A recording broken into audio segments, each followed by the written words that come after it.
Bismillahirrahmanirrahim. Assalamualaikum warahmatullahi wabarakatuh. Kita buka dengan Kitab Al-Fatihah. A'udzubillahi minasyaitonirrajim. Bismillahirrahmanirrahim. Alhamdulillahi rabbil alamin. Ar-Rahmanir-Rahim. Maliki yaumiddin. Iyyaka na'budu wa iyyaka nasta'in. Ihdinas siratal mustaqim.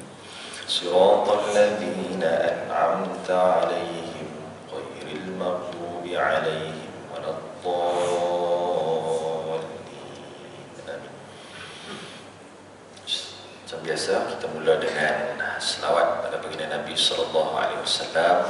Mudah-mudahan di bulan Rabiul Awal, bulan kelahiran Nabi sallallahu alaihi wasallam, kita mendapat barakah insyaallah. Salatullahi salamullah ala taha rasulillah. Salatullah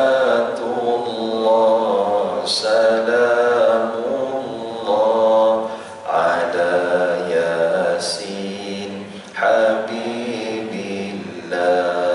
Salatullah salamullah ala taha rasulillah. Salatullah salamullah ala yasin habibillah. Salatullah salamullah ala taha rasulillah.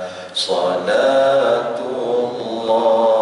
salamullah ala yasin habibillah. Ala yasin habibillah. Allahumma salli wa sallim wa barik alaihi. Pengurusi dan seluruh jawatan kuasa surau, tuan-tuan dan puan-puan ibu ayah dirahmati Allah SWT sekalian. Alhamdulillah, syukur pada Allah SWT kita dapat menyambung semula bacaan kita pada pagi ini dalam kitab Adab Orang Islam Syekh Abu Bakar Jabir Al-Jazair. Syukur pada Allah SWT, Allah memberikan kepada kita kesempatan, keizinan, panjang umur, sihat, boleh datang surau ni, kira hidup lagi lah kan. Bermaksud setiap hari yang diberikan oleh Allah SWT ni adalah kurniaan, peluang oleh Allah kepada kita semua. Ibu ayah sekalian, saya tak pasti kita dah tahu ataupun tidak, suatu hari Nabi Adam AS ketika dicampakkan ke bumi ni daripada syurga Allah Subhanahu wa ta'ala, waktu diturunkan oleh Allah Nabi Adam ke bumi ni, bumi dalam keadaan yang gelap, ataupun bahasa kita kat bumi ni malam, gelap. Sampailah satu keadaan Allah kurniakan satu cahaya. Kalau bahasa hari ni, naiknya matahari, naik fajar. Bila Nabi Adam tengok keadaan tu, Allah bagi cahaya tu, maka terus Nabi Adam melakukan solat sebanyak 2 rakaat. Di sinilah disebut oleh para ulama berkaitan dengan solat manusia yang pertama menunaikan solat subuh 2 rakaat adalah Nabi Adam AS. Dapat benda baru lah tu. Dia ada solat isyak, siapa yang mula-mula sembahyang 4 rakaat.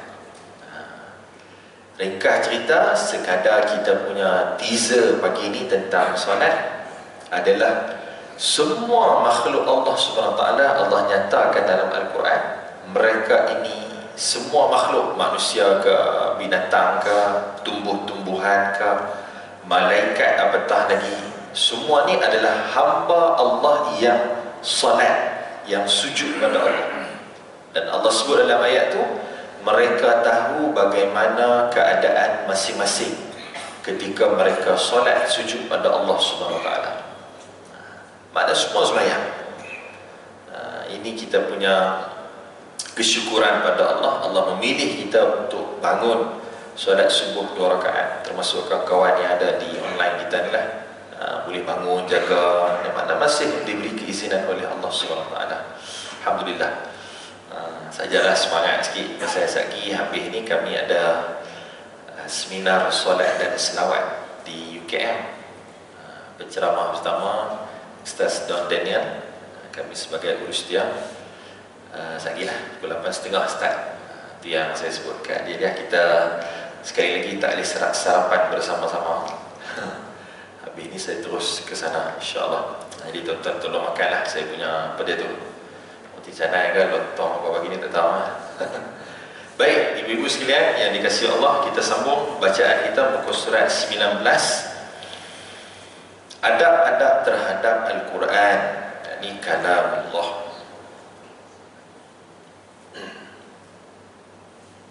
Tinggal beberapa rumah lagi yang ada kitab ni. Ibu-ibu apa? Sudah. Ayah-ayah ni ingatan kuat.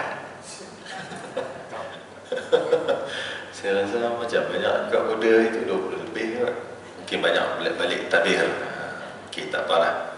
InsyaAllah. Yang penting kita dapat sama-sama insyaAllah. Okey, ibu ayah semua, ada adab terhadap Al-Quran, yakni kalamullah. Kejap kita tengok apa kata pengarang Syekh Abu Bakar Jabir Al-Jazair. Kita nak bincang apa ni ibu ayah semua? Kita nak bincang tentang satu ibadah khusus yang disebut oleh para ulama sebagai ibadah zikir yang paling tinggi mengatasi semua zikir-zikir yang lain, iaitu qiraatul Quran, membaca Al-Quran. Kan zikir banyak kan? Okey, saya tekarlah ibadah semua kalau kita boleh jawab tuan-tuan. Apa zikir yang kita kita kan duduk dengan kuliah lama dah. Apa zikir yang dia ringan di lidah, berat di timbangan? Apa dia? Banyak. Ada jawapan saya dengar subhanallah bihamdihi, satu. Ada jawapan saya curi-curi dengar tadi dengan la ilaha illallah. Betul semua. Semua ada hadis Nabi SAW. Tapi ulama sepakat daripada zikir ni, saya tak perasan pula saya masbuk subuh tadi. Boleh jadi imam baca tadi selepas subuh 10 kali la ilaha illallah Muhammadur Rasulullah, tu semua ada hadis Nabi.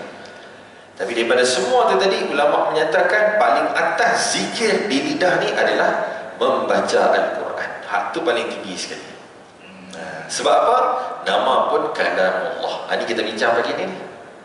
Kata pengarang, seorang Muslim memang percaya kepada kesucian kalam Allah Ta'ala, kemuliaan dan kelebihan di atas segala jenis kalam makhluk, dan bahawa Al-Quran itu kata-kata Allah yang tiada mengandungi langsung perkara palsu dan tidak benar, sama ada perkara sedang berlaku atau perkara yang akan berlaku. Kalamullah. Ingat tak? Quran ini turun kepada siapa? Muhammad ibni Abdullah bin Abdul Muttalib bin Hashim bin Abdul Manaf bin Qusay bin Qilab bin Murrah, sehinggalah sampai hujung sekali yang ke-22 bin Adnan. Kan jalur yang diberi keturunan Nabi SAW. Quran ni apa dia? Satu kata-kata Allah yang diwahyukan kepada Muhammad bin Abdullah Rasulullah SAW melalui perantaraan Jibril alaihissalam. Okey, siapa Rasulullah pada waktu itu ketika mula-mula mendapat wahyu? Ma ana biqari'in, kata Nabi SAW. Ya Muhammad, iqra', wahai Muhammad, bacalah. Maka Nabi kata, ma ana biqari'in, aku tak tahu baca. Sehingga ulama-ulama sirah menyatakan, kalau kita baca dalam kitab-kitab sirah, Nabi ini pada waktu itu digelar sebagai seorang yang buta huruf. Okey, apa hikmah dia? Hikmah dia adalah apa yang dilafazkan melalui lisan Nabi SAW tidak dapat disangkal oleh musyrikin Mekah pada waktu itu sebagai ini ayat Muhammad reka sendiri, ni tak boleh, sebab terlalu indah bahasanya. Dalam keadaan Mekah waktu itu dikenali dengan siapa yang paling hebat adalah orang yang pandai bersyair, berpidato, berkata-kata. Ni orang-orang lama depan saya ni sukalah kata-kata indah. Kalau geng follow Buya Hamka, Osono dengan kata-kata dulu kan. Sebab tu kita ada pantun lah, ada orang Melayu. Maka waktu tu bila Muhammad SAW melafazkan sesuatu ayat yang sebenarnya ayat itu adalah ayat Quran, mengejutkan jiwa-jiwa yang ada waktu itu. Pelik, dia ni buta huruf, macam mana boleh ada ayat ni? Maka itu mengesahkan dari sudut hikmahnya, ini adalah kalam Allah, kalam Tuhan, kata-kata daripada Allah Subhanahu Wa Taala, bersifat benar, sama ada perkara yang sedang berlaku atau yang akan datang. Bersifat benar orang yang bercakap dengan Al-Quran, dan adil orang yang memerintah dengan isi kandungan Al-Quran. Ini ibu-ibu ayah sekalian boleh ambil nota. Antara dalilnya yang saya tambah di sini adalah surah Fussilat ayat 33. Apa kata Allah SWT? Surah Fussilat ayat 33, wa man ahsanu qawlan mimman da'a ila Allah wa 'amila salihan wa qala innani minal muslimin. Wa man ahsanu qawlan, daripada kata-kata yang paling baik. Semua orang bercakap, tapi bercakap mana yang paling baik sekali kata Allah dalam Quran ni adalah man da'a ila Allah, mereka yang mengajak kepada Allah Subhanahu Wa Taala. Bila ajak pada Allah ni, kunci dia mesti Quran. Dia tak boleh ajak benda lain. Ibu dia kepada dakwah ni, dakwah ni mengajak, menyeru ilallah, kepada Allah. Maknanya orang yang paling baik sekali bercakap adalah orang yang menggunakan Al-Quran pada jalan yang betul. Lepas tu kadang-kadang saya nak tergelak pun ada orang kata sikit-sikit Quran, sikit-sikit guna Quran, apa-apa hal sikit Quran. Memanglah, memang Quran yang paling baik untuk digunakan. Kalau tak guna Quran, kita nak guna apa lagi? Boleh tak kalau kita jangan cakap Quran, kita letak tepi sekejap, hadis kita letak tepi sat, kita ikut logik betul ya? Ikut hujah masing-masing yang paling rasional. Yang paling rasional adalah Quran. Yang paling logik sekali, yang paling fitrah dengan manusia itu adalah Quran. Nama pun kalam Allah. Apa isu dengan kalam Allah? Allah yang menjadikan otak kita, Allah yang mencipta tubuh badan kita. Maka Quranlah yang paling tepat untuk dijadikan sandaran dan rujukan semua perkara, apa-apa sahaja. Bayangkan semua 3 waktu yang anak-anak dilarang masuk bilik mak ayah ada dalam Quran. Bincang pasal nak masuk bilik boleh ke tak boleh, waktu bila ada dalam Quran. Bila 3 waktu yang anak tak boleh masuk bilik mak ayah? Pertama, selepas solat isyak, kena minta izin lah, mana boleh minta izin. Kedua,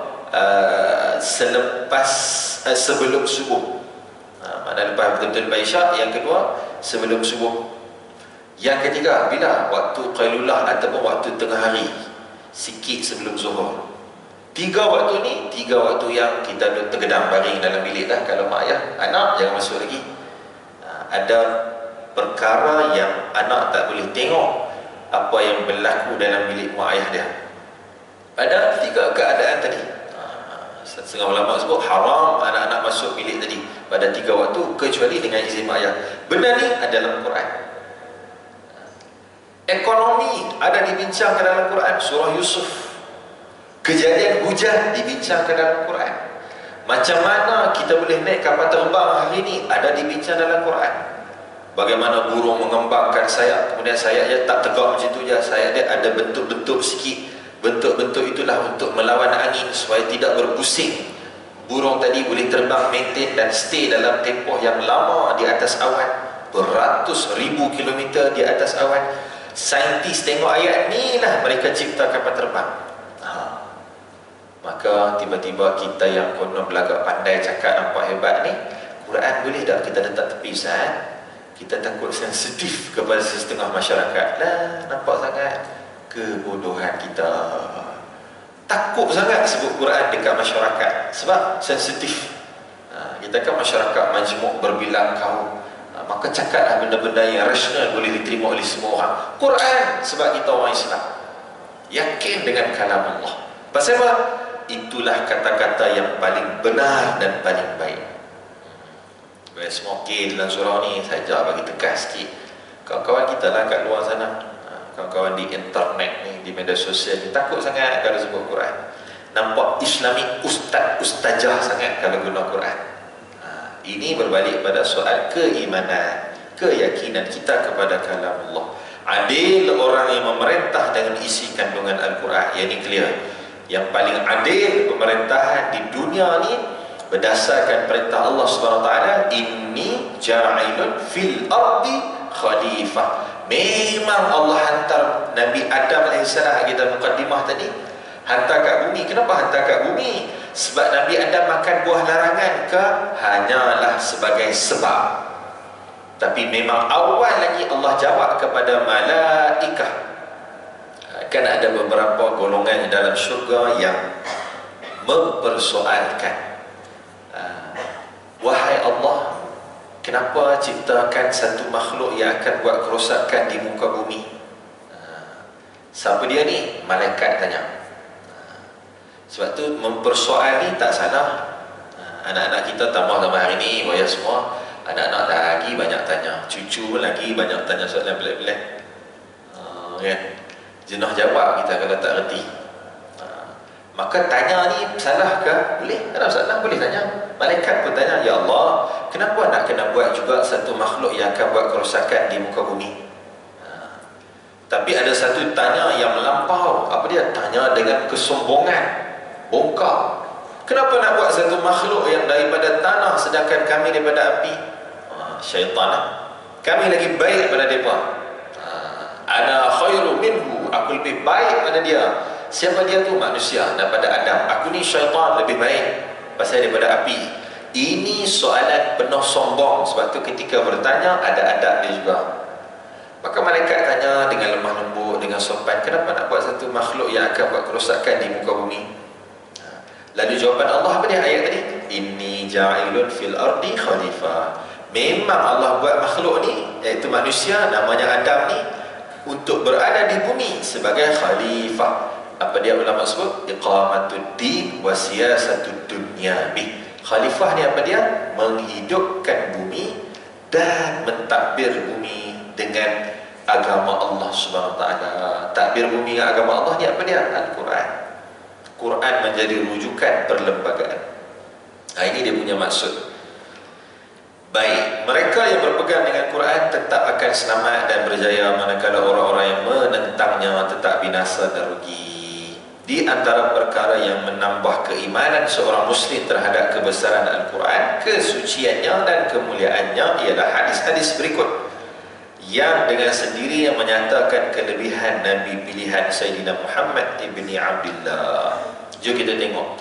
Pengarang meletakkan kepada kita beberapa hadis tentang kemuliaan Al-Quran. Okey ke tuan-tuan sekalian? Apa letih semua ni? Apa berlaku semalam? Tidur semua, aircon sedap pula. Berceramah seorang semangat ni. Silam berdiri semua tiba-tiba pula kan. Baik, hadis yang pertama. Iqra'ul Quran fa innahu yaji'u yawmal qiyamati syafi'an li sahibihi. Rawahu Muslim. Ataupun dalam satu hadis lain riwayat Imam Muslim juga yang kita biasa dengar sebenarnya, Iqra'ul Quran fa innahu ya'ti yawmal qiyamah syafi'an li ashabi.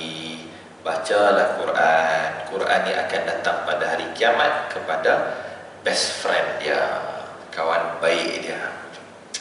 Kita ni kan, okeylah saya sebut ayat ni, cuba semua bayangkan satu nama.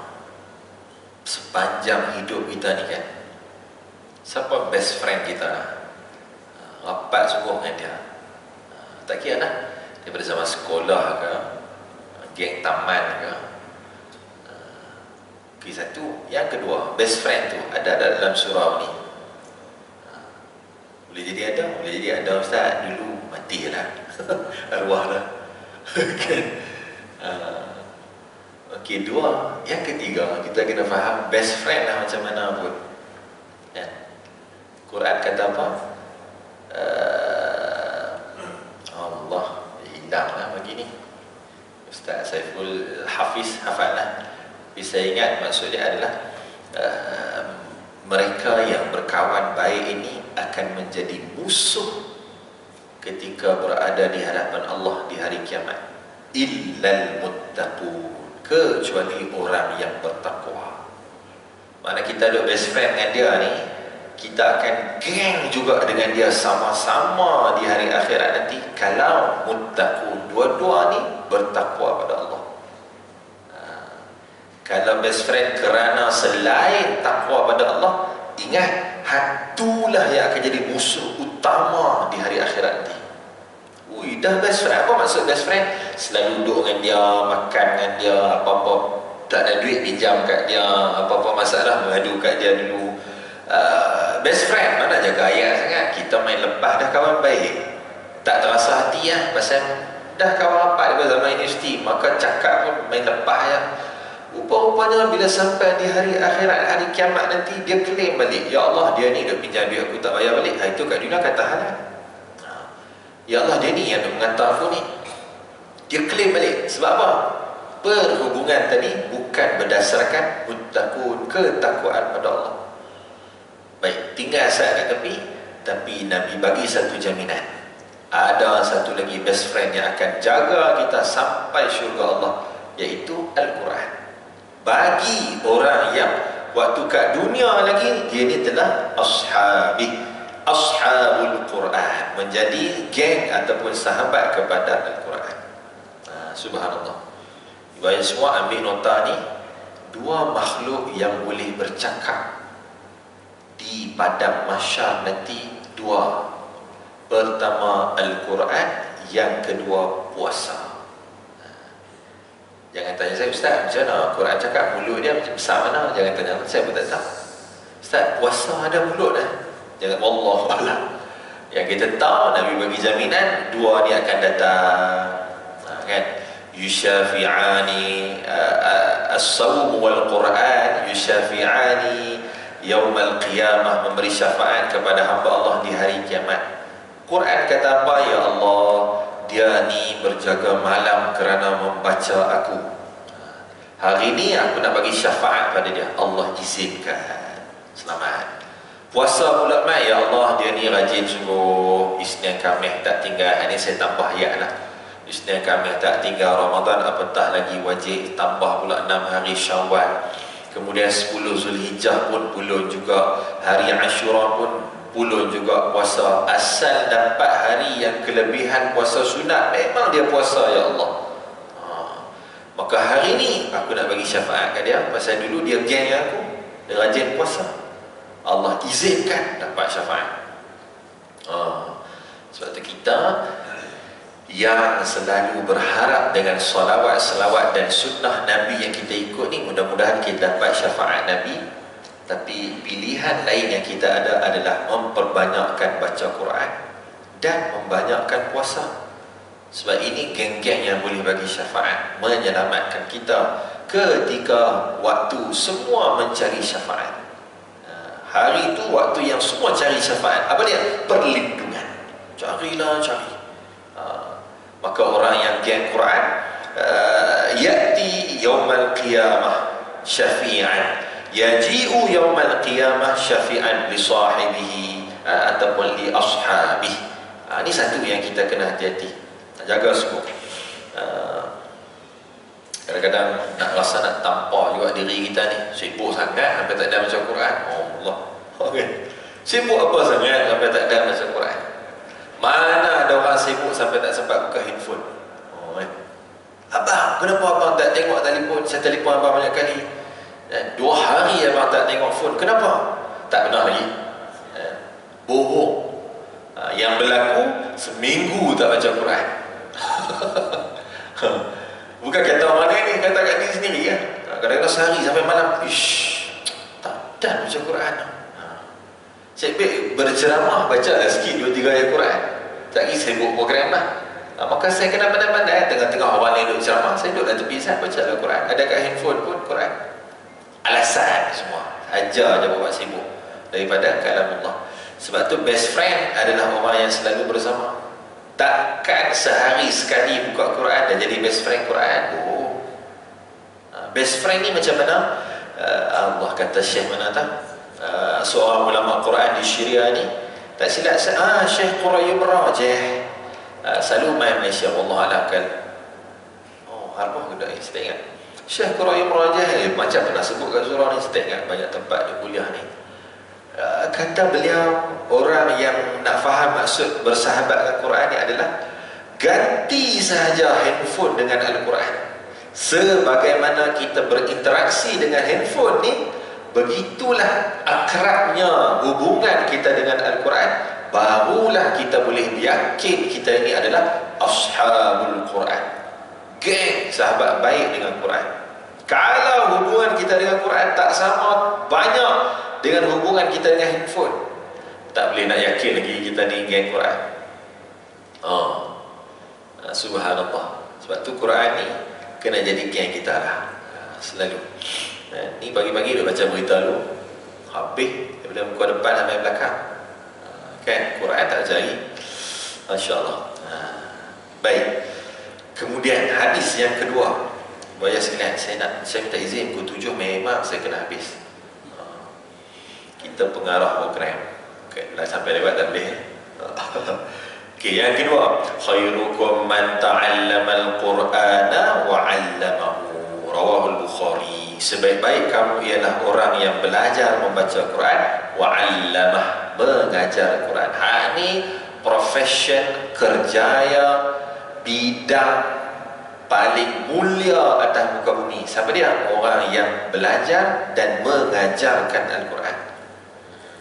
Paling mulia sekali, paling tinggi lah. Ya Ustaz, ingatkan Perdana Menteri, hak tu jawatan paling tinggi. Hak ni jawatan paling mulia. Siapa dia? Guru Quran. Saya ingat zaman saya membesar pun dia nak hujung-hujung dah. Tapi zaman ibu-ibu ayah semua, saya yakin sangat kalau orang tu guru Quran, dia macam YB kampung tu lah. Betul tak? Setuju tak? Zaman ibu ayah semua. Zaman saya tu hujung-hujung dah, mana guru Quran, orang masih muliakan saat-saat sampai beras, saat-saat sampai gula. Tak putus barang dapur guru Quran ni. Padahal dia tak buyuran pun kelas dia. Tapi saya ingat zaman ibu ayah semua, kalau ayah saya sembang-sembang, kalau dia ni semua ni Pak Long ni guru Quran, patut semua salam cium tangan dia. Kalau dia masuk masjid ni semua bangun pergi kat dia. Guru Quran je pun ajar muqaddam. Kan? Betul lah tu. Orang dulu memang mengaji. Khairukum man ta'allama al-Quran wa 'allamahu. Okey, Ustaz, macam mana saya nak dapat juga kelebihan hadis ini? Simple sahaja. Kan kita guru kepada anak kita. Guru Quran lah tu. Kan kita ni pun ustaz kepada anak kita. Sebab tu ayah-ayah sekalian, sibuklah macam mana pun, umur meningkatlah macam mana pun, pastikan sebelum akhir hayat kita, sebelum kita mati, kita sempat mendapat pangkat guru Quran kepada anak-anak kita. Bagi dapat. Ni bila nak cuti pula ni, raya apa pula nak main? Deepavali. Bulan 11. 12 hari bulan 11 Deepavali, tak sedap. Mungkin anak balik rumah, main duduk depan ayah. Terkejut anak. Kenapa ayah? Buka Quran. Anak tu anak 5 dah, cucu kita lah. Mana umur dia 40 lebih dah. Kita panggil duduk depan. Sebab apa? Saya ingat kita waktu muda Ustaz, saya tak pernah ajar dia Quran. Tak apa, selagi hidup bagi dapat wa'allamahu, kelebihan sebagai orang yang mengajar Quran. Barulah dapat title lain di sisi Allah sebagai guru Quran. Lepas tu tinggal, selagi mana anak kita tu sebut huruf alif, sepatah kita ajar tu, selagi itulah kita mendapat kelebihan sebagai guru Quran. Kita mati lama dah. Ayah kita meninggal lama lah, berpuluh tahun dah Ustaz, tapi sampai hari ni kita sebut tak lagi huruf alif yang ayah kita ajar dulu. Alif, ba, ta, a, ba, sebut lagi. Maka ayah kita senyum di alam barzah. Pasal apa? Dapat lagi jariah pahala tadi. 3 hadis terakhir pagi ni, dan mungkin second akhir.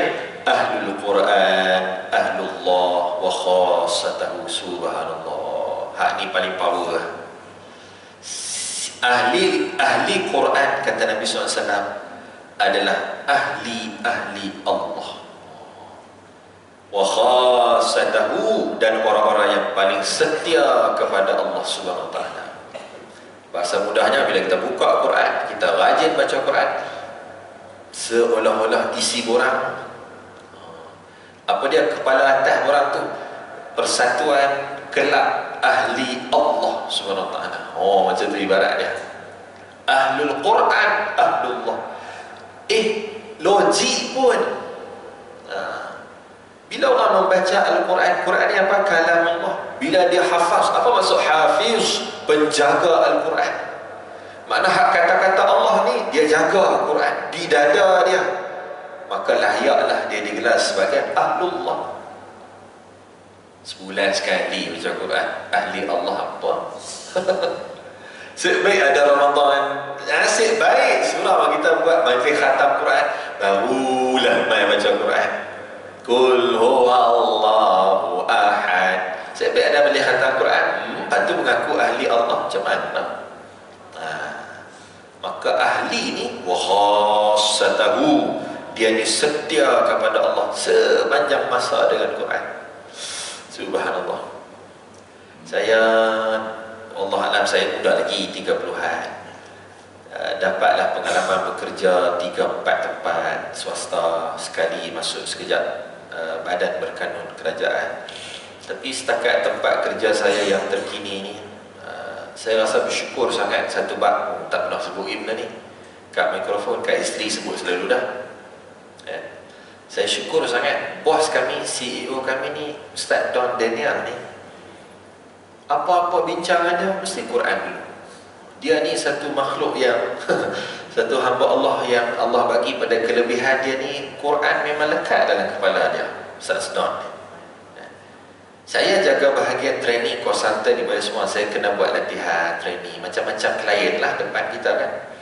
Kalau saya nak bincang, Ustaz, kita nak konten apa ni, ikutlah kepimpinan ke, pengucapan awam ke, team building ke. Ini nanti bulan 10 sekali lagi dengan para pelajar yang baru balik luar negara yang akan mula kerja dengan Permodalan Nasional Berhad 8 tahun. Mereka ni ditaja setiap seorang 1 juta daripada mula belajar, balik kena 8 tahun minimum berkhidmat. Sebab dah ditaja kan. So kena bagi training. Saya, Ustaz, kita bincang apa? Kata, tak payah pening-pening. Tengok surah Wahyu pertama, Iqra Bismillah, 5 ayat. Daripada 5 ayat tu kita boleh keluarkan apa modul management bagi sebuah company. Subhanallah. Saya macam, wih, betul Ustaz tau. Dia berhurai kat saya. Saya betul ni. Saya tukar ceramah yang bagi point dia. Kan? Jadi saya macam subhanallah. Hari Ahad lepas kami ceramah, malam konsert Malam Agungnya Cinta, ada Hijaz Sunaisi, ada Naim Daniel, artis baru tu. Sampai depan kami ni anak-anak yatim semua, bawah Yayasan Islam Darul Ihsan. Saya kata, Ustaz, kita nak ceramah apa? Maulid ni orang selalu dengar dah. Apa kelainannya? Kata, apa lainnya? Quran banyak sebut. Dia pun bagi ayat kat saya, surah Asy-Syu'ara ayat 219, wa taqallubaka fis sajidin, melihat kepada gerak-geri perbuatan mereka adalah kalangan orang sujud. Saya kata, okey, apa maksud ayat ni, Ustaz? Ayat inilah menjadi sandaran bahawa semua keturunan Rasulullah SAW yang 22 jalur dalam hadis Bukhari itu, Allah declare ayat ni lah, mereka semua orang-orang yang bersujud. Makna keturunan Nabi tidak pernah tercemar dengan penyembahan selain Allah SWT. Dalam Ustaz ayat ni, ya. Makna saya bersyukur-syukur kalau bekerja di satu tempat yang suasana Quran itu hidup. Baik, ringkas cerita. Sebab tu ibu ayah semua hidup kita ni, bagilah kita duduk dalam suasana Al-Quran, sibuk dengan hal-hal Al-Quran. Ustaz, macam mana Ustaz? Macam beningnya kami ni dah tua-tua pencen ni, nak pergi kat mana? Allah suruh ni kan. Kuliah-kuliah kita ni, kuliah-kuliah yang membincangkan isi kandungan Al-Quran. Selain daripada perkara asas, memperbanyakkan kita membaca Al-Quran. Buaya semua, kalau ikut hati nak baca lagi ni, tapi keadaan tidak mengizinkan, saya stop dulu kat situ. Okey lah tu, 35 minit kita punya kuliah pagi ni, Alhamdulillah. Jadi pada pertemuan akan datang, kita akan sambung sikit lagi beberapa hadis kelebihan Al-Quran, sebelum kita masuk beberapa perkara yang disusun oleh pengarang. Ada kat sini 8 adab dengan Al-Quran, insya-Allah. Masih semua apa yang baik daripada Allah SWT. Yang buruk kelemahan saya mohon maaf, salah silap, insya-Allah. Siapa rajin kok dah tak tahu nak pergi mana petang ni, pergilah pantai buat desain. Sebab malam ni kami buat majlis gemah selawat. Ustaz Don, saya dan kawan kami semua ni, Ustaz Megat, beserta kumpulan qasidah Asyikil Mukhtar dari Darul Quran, kita buat pasang pentas kemah tepi pantai dataran Teluk Kemang, buat desain majlis gemah selawat. Penganjur utama dia Mak Islam, Majlis Agama Islam Negeri Sembilan.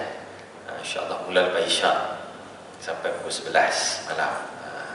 Saya pun ambil hotel kat sana tu, boleh anak-anak main pantai esok pagi. Jadi bagi semua, kalau boleh cucu ajak berjalan, boleh lah pergi main pantai dulu petang ni. Malam kita berselawat dan mendengar tausiah sikit sebanyak dalam majlis malam ni, insya-Allah. Jemputlah semua yang hadir. Nanti saya forward sikit poster dekat Ziliah tu, forward dalam grup ke apa kan. Wallahu a'lam. A'udzubillahi minasyaitonir rajim. Bismillahirrahmanirrahim. Alhamdulillahirabbil alamin, wassalatu wassalamu ala asyrafil anbiya'i wal mursalin wa ala alihi wa ashabihi ajma'in. Allahumma faqqihna fid din wa 'allimna at-ta'wil. Ihdinas siratal mustaqim, siratal ladzina an'amta 'alaihim minan nabiyyin was-siddiqin wasyuhada'i was-salihin wa hasuna ulaika rafiqa ya arhamar rahimin. Ya Allah, ampunilah dosa kami semua pagi ini ya Allah. Ampunilah dosa dua ibu bapa kami ya Allah. Ya Allah, kurniakan kesihatan yang baik pada kami ya Allah. Kurniakan kesihatan yang baik pada kami ya Allah. Ya Allah, pelihara isteri kami, suami kami, seluruh keluarga anak beranak kami daripada fitnah akhir zaman ya Allah. Jadikan keluarga kami semua berjalan di atas panduan Al-Quran, hidup dengan contoh yang ditunjukkan oleh Nabi sallallahu alaihi wasallam. Wa sallallahu ala sayyidina Muhammad wa ala alihi wa sahbihi wa barik wa sallam. Walhamdulillahi rabbil alamin. Tasbih kafarah surat Al-Asr. Subhanakallahumma bihamdika nashhadu an la ilaha illa anta nastaghfiruka wa natubu ilaik. Wal 'asri innal insana lafi khusr illa alladhina amanu wa 'amilus solihat wa tawasaw bil haqq wa tawasaw bis sabri. Assalamualaikum warahmatullahi